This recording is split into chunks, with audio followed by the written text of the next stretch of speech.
The Gerson Institute in San Diego has extensive files of case histories for anyone to see. 12 months after the diagnosis of prostate cancer, I was cancer-free within 12 months. And that was proven by the MRI and other imaging tests that I had, and which found amazingly that the cancer was completely gone from my sacrum, from my pelvis, from my liver, and from the prostate. 32 months after diagnosis, I did yet another MRI, a second MRI, and that reconfirmed that the cancer was completely gone from my body, in all areas of my body. And if anyone doubts this, I have all the medical records to prove it. I brought all the medical records with me, from the doctor's reports to the scans to the imagings, and they prove it beyond a doubt. It's just an amazing thing. The pathology reports speak for themselves. Garrett found recovered patients everywhere with proof from their doctors. The Gerson therapy cured my fibromyalgia.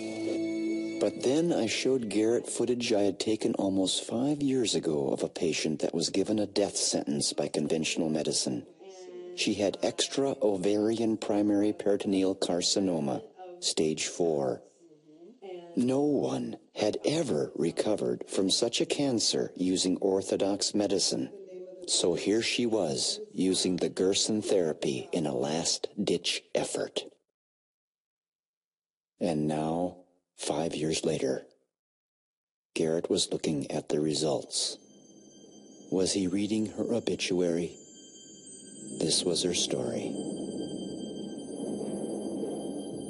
He leaves the room and goes, down the hall for a minute, and he comes back in the door, and he crosses his hands across his chest, and just in astonishment, he looks at me and he says, "You're the only patient we have seen that has survived this diagnosis." He said, "This is unheard of," and so I told him that if he ever got sick, to give me a call, and I would help him.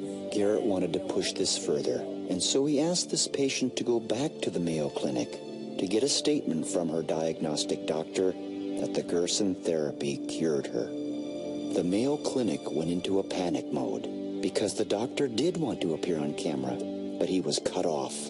It became a waiting game. We would have much appreciated it. He'd be making a big difference for the treatment of cancer and the environment. The answer came with the police, and they ushered her away, thinking she was a terrorist. As a result, the doctor is quitting the Mayo Clinic to work without such restrictive boundaries. But there are many others. In 1986, I was diagnosed with pancreas cancer, which has spread to my liver, gallbladder, and spleen. The doctors told me I had 3 months to live, to go home, get my finances in order, and prepare to die. She did the Gerson therapy over 20 years ago. Garrett remembered where he started with this homeschool lesson. It all came back to him quite quickly.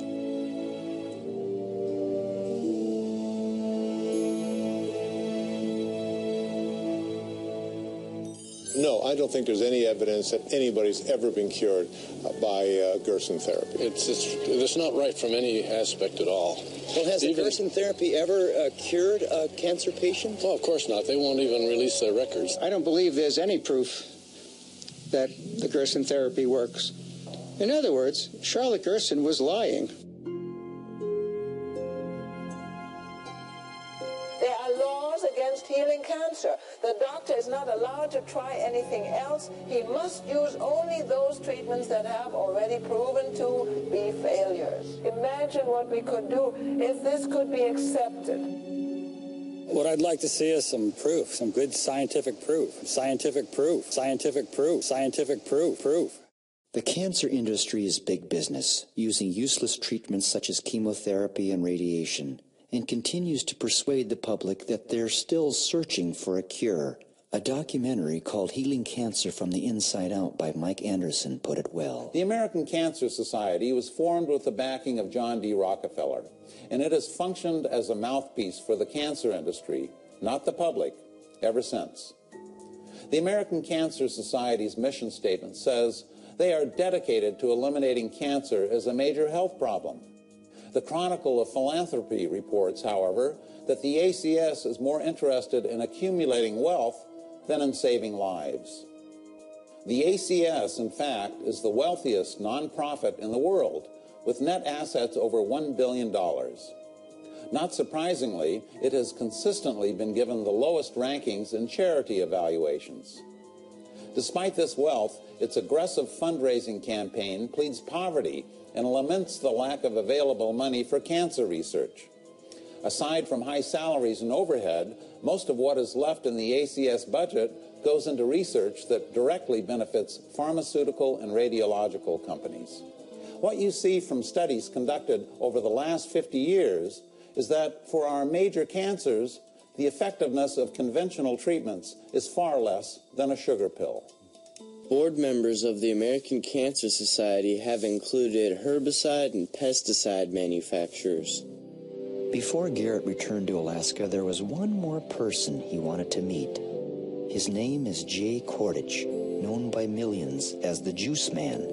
Jay is responsible for selling close to $1 billion of juicers throughout the world.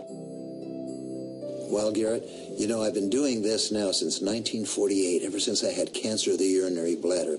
You know, when I think back, I just finished playing football for the University of Southern California, and I was drafted by Curly Lambeau and the Green Bay Packers, and then this urinary problem started. I started to pass blood, and I found out I had a tumor in my urinary bladder, and I had remembered a class that I had on one of my physiology classes, human anatomy classes, and I had inadvertently read about Dr. Max Gerson treating Dr. Albert Schweitzer, you know, and I figured, my God, after I found out I had cancer of the bladder, I figured if this treatment was good enough for Dr. Albert Schweitzer, it's got to be good enough for me. Never believed that much good could come out of it.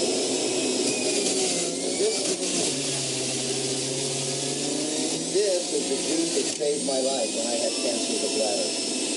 The gruesome treatment, carrot and apple. Because of that, I'm here. All the drinks that I made, and I continue even today, and this has been how long? Wow, 1948. My words of advice to you: bring the power of plants into your body. There's nothing like freshly made juices to nurture your 100 trillion cells.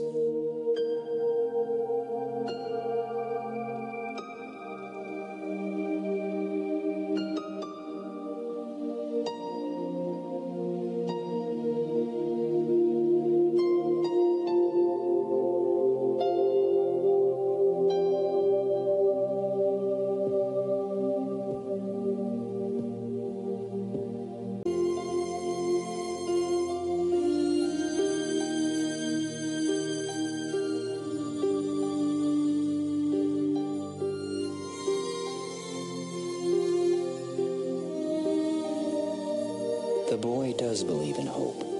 He believes he has a future. He believes that environmental issues that confront humanity will dissolve into collective solutions. After all, this is our only home, and we are rational human beings.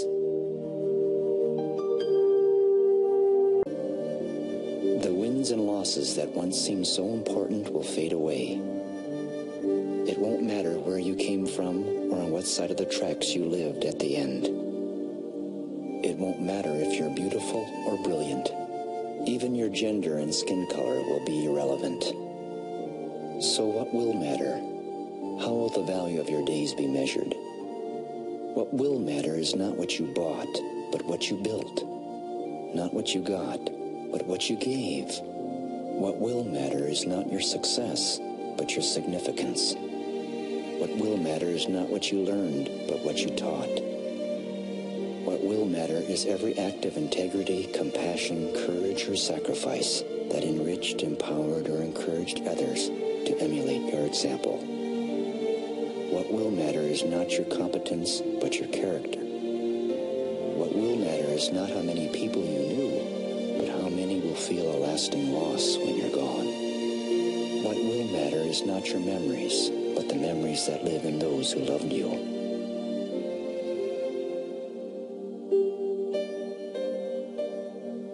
A life lived that matters is not of circumstance, but of choice.